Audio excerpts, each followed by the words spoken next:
pinakamakulit na girlfriend mo sa balat ng radyo. Isang magandang morning sa inyong lahat! Ako pa rin po nag-iisang girlfriend mo sa radio. My name is Lindsay. Makulit, pero may puso. Handang makinig sa mga kwento mo. Alam mo, feeling ko kailangan mo na siyang iwan kasi it doesn't make sense. Ang kwento sa lihim ng liham.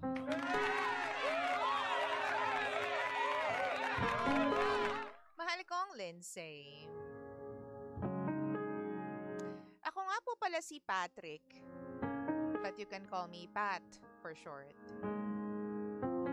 35 years old, may trabaho at kahit papano, may mga naipundar na po ako. DJ Lindsay, kwento ko lang po. Napakalapitin po ako ng mga babae na may sabit. Sa totoo lang po, kung hindi may anak, pero walang asawa, yung iba may asawa naman, pero walang anak. Dalawa lang yan. Either of the two. Hininto ko makipagrelasyon ng 2 taon kasi gusto kong magpahinga. At gusto ko sana, yung next na magiging karelasyon ko ay yung tipong single na wala namang sabit. Kaso wala eh. Nakakakilala pa rin po ako ng babae na may asawa na pero wala namang anak. Sa ganong klaseng babae, tumitibok ang puso ko. Di ko alam kung bakit. Itong babae na to, sabi niya sa akin, hindi naman talaga daw niya mahal yung kanyang asawa. Ang sabi niya sa akin noon, nung nasa lowest point of her life daw siya, dumating yung lalaki. Yung tipong para bang pinadala yung guy sa kanya ng universe para ma-save siya sa sitwasyon na kinabibilangan niya noon. Kasi nung time daw na yon, hindi niya alam kung paano siya makakabangon. Kumbaga, support yung kanyang asawa. Pero hindi niya talaga mahal ito. Pinatunayan niya naman po sa akin, DJ Lindsay, na hindi talaga niya mahal. 4 years na silang kasal pero wala pa rin silang anak. Ang sabi niya sa akin, ayaw niya raw kasi talaga. Kasi nga, hindi niya mahal yung mister niya. DJ Lindsay, nagpatuloy po yung relationship naming dalawa ng babaeng ito. Actually, almost 1 year na po kami. Smooth naman, walang problema. Hindi naman ako kinakabahan na baka malaman ng asawa niya yung tungkol sa amin kasi mahal ko naman talaga siya. Kaya lang, DJ Lindsay, ito po ang catch. Ngayon lang, nalaman ko na nagdadalang tao siya. Buntis ang girlfriend ko sa asawa niya. Ang sakit, DJ Lindsay, dahil hindi sa akin yung bata. Sabi sa akin ng girlfriend ko, wag daw muna ako maging hysterical kasi hindi naman daw out of love yung bata. Alam nyo daw yung usual thing lang ng mag-asawa.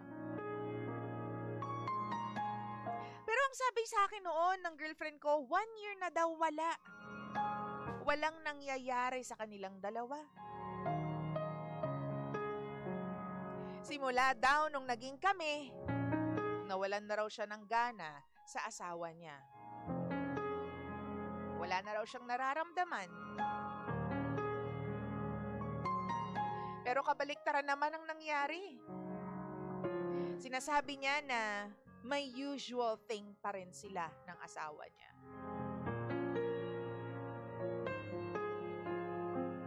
DJ Lindsay, gulong-gulo na po yung isip ko. Hindi ko alam kung nagsasabi ba siya ng totoo sa akin. Hindi ko rin alam, DJ Lindsay, kung mula dito, paano na kaming dalawa? Nagsabi naman sa akin yung girlfriend ko na iiwanan niya raw yung asawa niya. Magsabi lamang daw ako. Iiwan niya raw lahat para sa akin. Ito pa. Kung sakaling magsasama daw kaming dalawa, ipapangalan niya raw sa akin yung bata. DJ Lindsay, ano po bang dapat kong gawin? Mahal ko po siya pero naguguluhan po ako.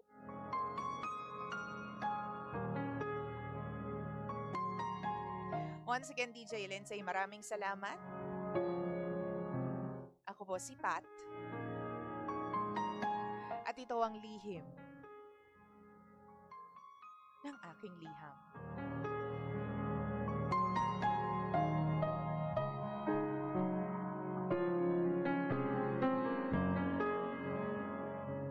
Lihim ng liham.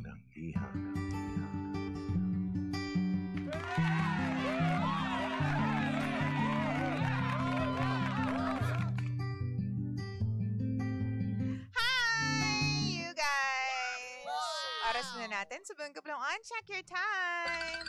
13 Cambots. Makaraan po ang alas 9 ng nagmamagandang umaga. 9:13 on the clock. Siyempre naman kasama niyo pa rin po nag-iisang girlfriend mo sa radio. My name is Lindsay. At ikaw pa rin po ay nakikinig sa istasyong same, pero iba. Bangga, we are number 106.7 Energy FM. Bangga, huwag mo sabihin radyo. Sabihin mo, Energy! Ito po ang lihim ng liham, ang programang wala kang matututunan, pero meron kang mararamdaman. Hindi nga. Oy, mahal ko, isang magandang umaga sa lahat po ng mga panggapo natin na talaga naman po nagkakape sa mga opisina nila. Yung oras na, tas mamaya magla-lunch break ka. O pwede naman yung mga kape-kape lang. Pero yung iba kasi napapasarap, kape with kwentuhan. O, tas may konting kutkutin on the side. Kaya napapatagal eh. Gandang umaga rin sa lahat po ng mga naglilinis ng bahay nila. Hindi na matake ang dumi ng bahay nila. Kasi alam mo, ang bilis dumumi ng bahay kapag umuulan. 'Di ba? Aminin nyo yan. Ang bilis dumumi ng sahig kapag umuulan. Hindi mo rin alam kung bakit parang nakukulob yung amoy ng buong bahay kapag umuulan, mahal. Kaya mabilis mainis din yung mga nanay ngayon. Huwag kayong paloko-loko dyan. 'Di ba? Mga nanay ngayon kapag madumi yung bahay, mabilis mainis. Kaya pasintabi po sa mga nanay na nakikinig. Kasalukuyan nagmamap ng mga sahig nila. Wow! Gandang umaga po sa inyong lahat. Mahal ko Panggako, baby ko. Ang kwento po natin ngayon ay syempre naman mula po kay Patrick at nag-message po siya sa atin via Facebook, facebook.com/Lindsay1067. Okay, Ikaw din, kung meron kang story that you wanna share with us, do that, mahal ko. I-message mo na kami. Hanapin mo ang aking Facebook page, Lindsay1067. Lindsay 1067. Naka-energy na ba ang lahat? Oo, bakit? Bitin, oo. Kainis to, oo. Pero ayun na nga, no, kung ikaw yung nasa sitwasyon po ni Patrick o ni Pat, ano bang gagawin mo? Alam mo, una pa lang eh. Kasi itong si Patrick daw, ang sabi niya is hindi daw talaga siya, kumbaga, namamagnet. Hindi siya nakakamagnet ng mga single ladies. Ang laging namamagnet niya sa life ay mga babaeng may asawa, may anak. Wow! Yung iba daw, talagang may sabit. To cut everything short, may sabit lagi yun ang mamagnet niya. Oo, mare. Tapos ito, yung latest niya, may asawa, pero walang anak. Pero ito nga lang nalaman niya na nagdadalang tao ngayon yung kanyang girlfriend. Oo, sa mga hindi po nakaka-gets, may asawa po yung girlfriend ni Patrick. So siya yung kabetching, si Patrick yung kabetching. Wow! Tapos, buntis ngayon yung babae. Pero ito nga ang catch, Mars. Hindi sa kanya yung bata, hindi kay Patrick. Yung bata ay syempre pinagdadalang tao niya at ang tatay ay yung asawa niya. Asawa ng babae, yung mister, yung original, yung legit. Syempre namang problema ngayon si Patrick kasi ang sinasabi niya, mahal naman kita, yun nga lang, usual thing lang to, hindi to nabuo out of love. Yung ginagawa lang talaga ng mag-asawa. Sabihin mo lang na iwanan ko yung asawa ko, gagawin ko, sabi nung girlfriend ni Patrick. Oo, sabihin mo lang na magsasama na tayo, gagawin ko yan, iiwanan ko yung asawa ko at ipapangalan ko sa'yo yung bata. Sabihin mo lang, iiwan ko ang lahat para sa'yo, magsasama tayo. Ang tara. Diba? Hindi ko kinikiri yung mga ganyang effect sa buhay. Anong gagawin mo kasi si Patrick, mahal niya raw talaga itong babae na ito. Yun nga lang, gulong-gulo na yung isip niya. Hindi niya alam kung nagsasabi ba siya ng totoo, yung babae, kung talagang gaano ba siya kamahal ng babae. Hindi niya alam. Talagang lost siya at talagang gulong-gulo siya sa life at the moment. So, halika na, tulungan po natin, mahal ko pang kakabibi ko si Patrick. Message niyo po ako sa facebook.com/energyfm1067. Okay? Nandyan po yung live. I-click niyo po yung live tapos mag-comment po kayo. Tulad po ng mga pangga natin ngayon na talaga naman pong Gina G. Oo, galit na galit kayo dyan, guys. Oh. Kalma, konting kalma. Oh, kalma, bebe. Kalma. Hindi ba yung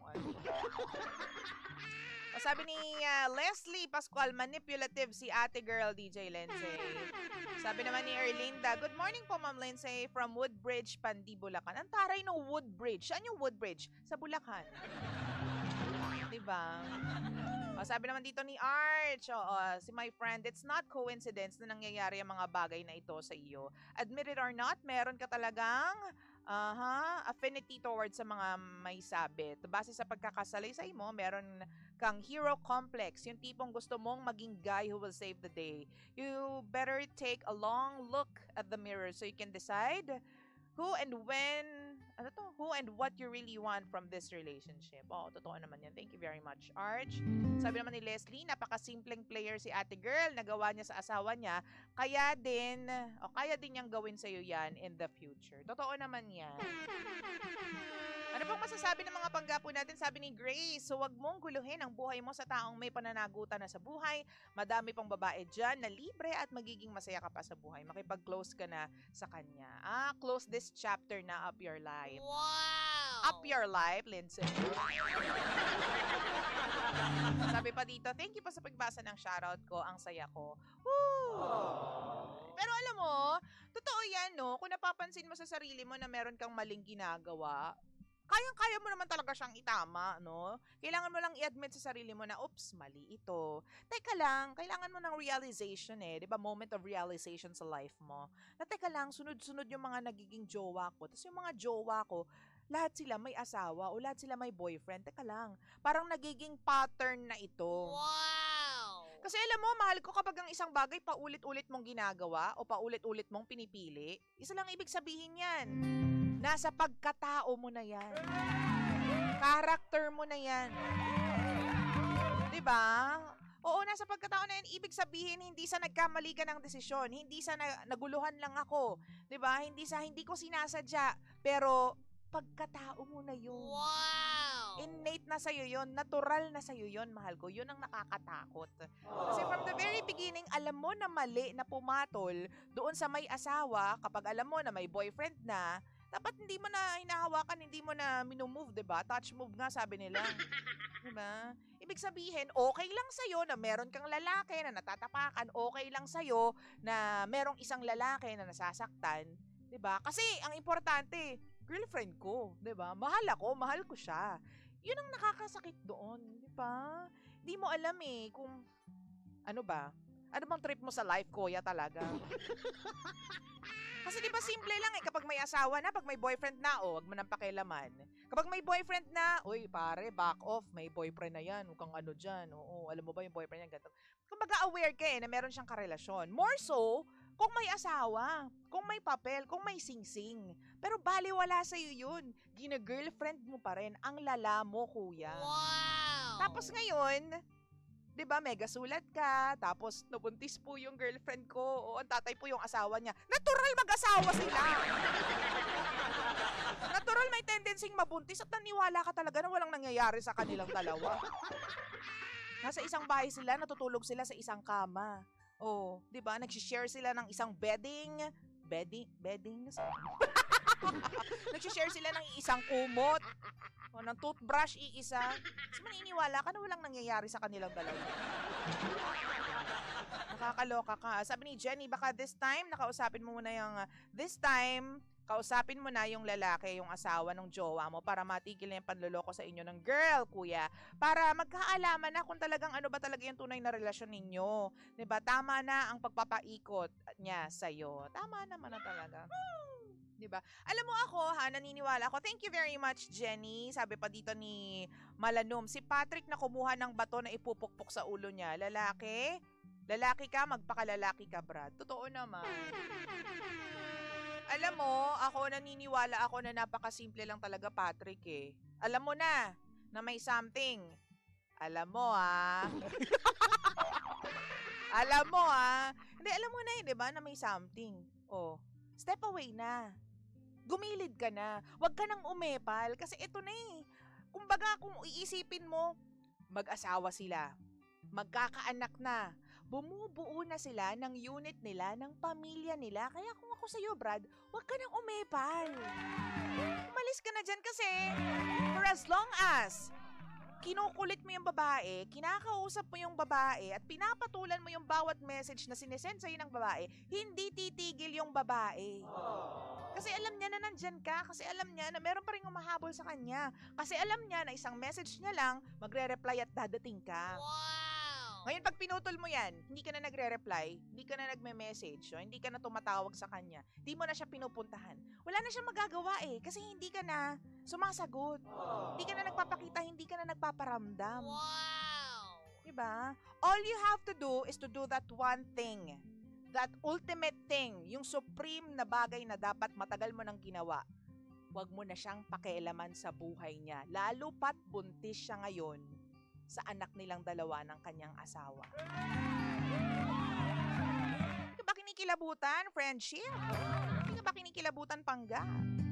Na baka mamaya pagdating ng panahon, kapag nakita mo na yung tamang babae para sa'yo, baka naman mamaya diba, doon sumoplak si karma. Wow! Diba? Kasi alam mo aware ka na itong mga pinapatulan mo, may asawa, may boyfriend, pero patuloy ka pa din, diba? Sakit yan kapag seryoso ka na, bigla na lang bubulaga sa'yo na, uy, ito yung sagot sa mga, diba? Ito yung produkto ng ginawa mo noon. Masakit yan. Wow! Hello kay Ate Yoli Ruiz at saka kay Mary De La Cruz. Magandang umaga po. Sabi ni Grace, bibihira po ang kabit na lalaki kaya sana ma-realize niya na mali ang ginagawa mo. Oo, kasi ang mga lalaki, meron silang pagpapahalaga sa di ba, sa bro code na tinatawag. Oo. Mga babae kasi emotional tayo Mas ginagamit natin yung mga puso natin kaya.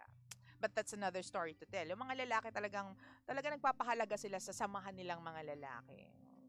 Wag mo i-message yan, Brad, kasi yan, asawa yan, girlfriend yan ni ganito, boyfriend yan ni ganyan. Diba? Which is, kung tutuusin, simple lang naman talaga. May boyfriend, wag mo i-message. May asawa, wag mong kausapin, wag mong i-message, diba? O kaya talagang kaibigan kayo, kaibigan lang talaga. Wow! Kasi yung iba hindi. Ay, nako. Ang dapat mong gawin dun sa tanong mo na what should I do, Pat? Tigilan mo na yung babae. Hayaan mo silang maging masaya ng asawa niya. Kasi hindi siya nakakapag-isip ng tama at tuwid kasi nandyan ka. Wow! Cut your ties with her. Yan ang pinakasimpleng gawin. I-close mo yung chapter na yan ng life mo. Diba, Ate Cheche? Ate Cheche. Yan na yung pinaka maayos at matinong pwede mong gawin. At saka, it's not too late to start another, practice sa buhay mo.